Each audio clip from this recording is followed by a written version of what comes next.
Hello everyone. So I have a card making video for you today, and this card making video is a bit different because we're going to be using this marvelous paper stack from Paper House Productions.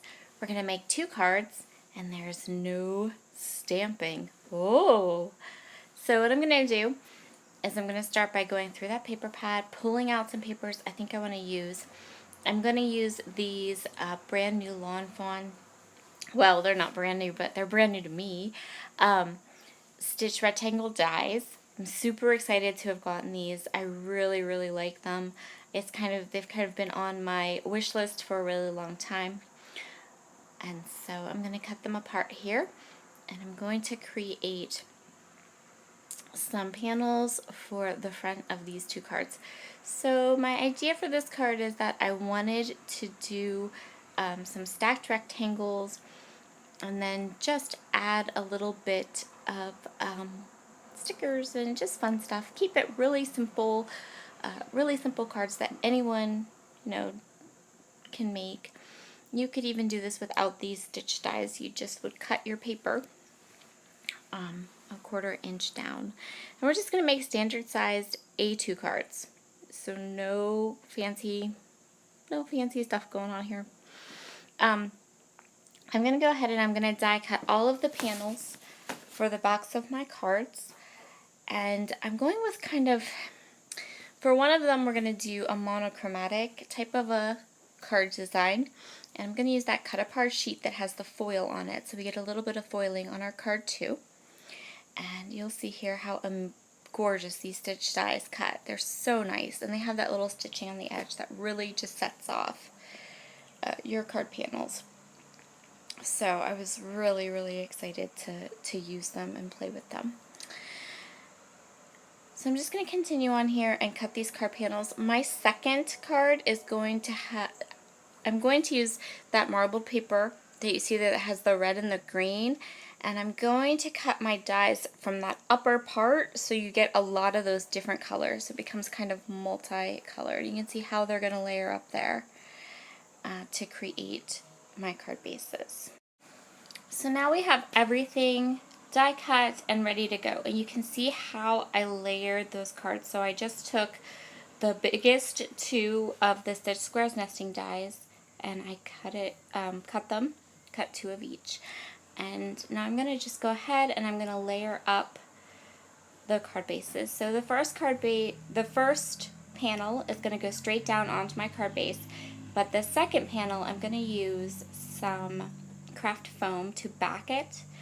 So this is just fun foam. You can get anywhere. I think I might have mentioned this before. I know a lot of scrapbookers use it, but I actually was introduced to it by Jennifer McGuire. She uses it to back her card bases for some dimension, and because you can mail this without the card getting smooshed, which I think is awesome. So I still tend to use pop dots or foam squares for my scrapbook layouts, but I definitely use foam for my cards, and if I have a larger piece that I want to put down onto my scrapbook layouts. So I'm just measuring this out. I don't know why I was having such a hard time. I would have to trim this and trim this and trim this and trim this. I have no clue why. I think I was listening to my husband or talking or something, and I just kept cutting it wrong. So I'm going to use the Nuvo Deluxe Adhesive to get my card base put together. And I'm going to do the same thing for the second card, the same kind of layering and things like that, but different types of embellishments. So just going to get this straight, and this is part of the reason I really like this Nuvo Deluxe Adhesive is because you have some time. Like, you can fiddle with it a little bit. It doesn't, it dries quick, but it doesn't dry so quick that you can't just, pick and choose, move your card around, make sure card base is lined up. So I decided to go with kind of like a fun gem themed idea, and I'm pretty much going to use the same card design for both of these. So these are the coordinating cardstock stickers that match the Marvelous collection, and they're super fun. So what I did was I wanted to go all the way across the card, but I also have that second piece popped up. So to add some cool like dimension, I cut the border, and then you can see here how I cut it and then placed it and matched it back up and then cut it again. So it looks like it's continuous across the whole entire card base, but it has that little dimension in the middle of the popped up panel. And I think that that looks really cool. So I'm gonna just kind of go through here and pull a bunch of these gems, and some of them are going to get popped up with some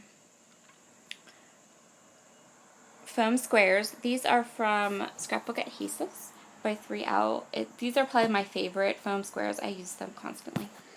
So my plan here is to take the gems that I have in that border, pop some of them up, and then put like just larger versions of those gems and cluster them to that side of the card. I'm not going to put a sentiment on this card. I just wanted a just because card. I wanted to be able to write whatever I wanted into it or stamp a sentiment on the inside. And I just really liked the idea of having all of these colorful fun gems on the front. So this foam square that I'm grabbing, the difference is that that is a thin foam square, so it doesn't have as much dimension as the thicker ones, which is another reason I love these foam squares, because they come in different depths, which I just love that on a card. So that's going to be the first one. And then the second one is going to be all about the purple. I love this purple color in the Paper House Productions Marvelous paper stack. I just love it. It's so deep and rich, and I'm not a huge yeah. See, I definitely, my family, they know when I'm filming. I swear they do. And they're like, hey, look at this. And they put it, especially my husband does this. He wants to show me something on Instagram or Facebook or whatever. Or, well, he's not on Facebook, but definitely Instagram, or stuff he's found. And he's like, look at this. And he puts it right under my camera. And I'm just like, hello, I'm filming. So this is going to have basically the exact same design. So the small rectangle that I die cut, the foil is at the bottom, right? And it kind of like drifts off to the top. And so I decide that I want that border piece to be right there above the top of where it kind of fades away. And I'm going to stick to this like gorgeous eggplanty purple color. I am just using getting a good straight on view so that I can really get this exactly the way that I want it. And I'm going to do the same type of card here. So cards do not have to be hard. They don't have to be, everything that I am using on these cards could technically be considered scrapbook products, which means you can go through your scrapbook stash and just use your stickers and your paper. And if you don't have the stitch rectangle dies, just cut some rectangles. A card base is half of an 8.5 by 11 piece of cardstock. So your card base will be 5.5 by 4.25. And so what you want to do is you just want to cut panels that are half an inch smaller than that. And you want to cut the first one at 3 3/4 by 4 3/4-ish, I think. I don't know. I'm not good at math. But anyway, half an inch smaller than your card. And then the next rectangle is, I think, an inch smaller than that. And then you're good. And then you have your layered pieces. And then you can just decorate at the top however you want. So there's my second card, and we'll have some close-ups up here for right now. Thank you so much for joining me today. I hope you enjoyed these gorgeous marbled cards. And yeah, next time you need a card, just pull out your scrapbook supplies. You can find what you need without any kind of special products. Talk to y'all soon. Bye.